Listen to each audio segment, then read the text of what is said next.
Hi friends, good morning అందరికీ. అయితే ఇది ఒక మంచి చీర అయిందండి. మంచి చీర బాగానే కట్టుకోవడానికి వీలుగా ఉంటుంది. అంటే చూడండి, ఇది పీస్ రేగిపోయిందండి. చివరిలంతా పీస్ రేగిపోయింది. అలా చీరంతా పీస్ రేగిపోయింది. చీర అంతా బాగుంది. ఆమెకి బాగుంది, కట్టుకోవాలని ఇంకా ఉంది.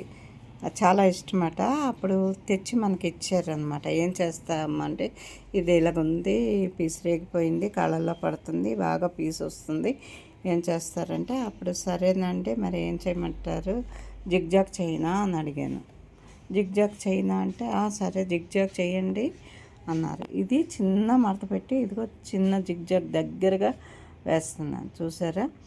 ఫాల్ వరకు ఇప్పుడు జిగ్జాగ్ చేశాను. మధ్యలో మీకు చూపిద్దామని చూపిస్తున్నాను. అంటే యూజ్ కాదు అనుకున్న చీరను కూడా మనం యూజ్ చేసుకోవచ్చు అనే చిన్న టిప్ అనమాట. లేదు ఇలాగ మడత పెట్టకుండా పీకో చేసుకోవాలన్నా పీకో చేసుకోండి. పీకో కన్నా ఇదైతే మరి అసలు చాలా బాగుంది నాకు అనిపిస్తుంది. పీకో చేయలేదు, పీకో చేయకుండా చిన్న మడత చూడండి, చిన్న మడత పెట్టాను.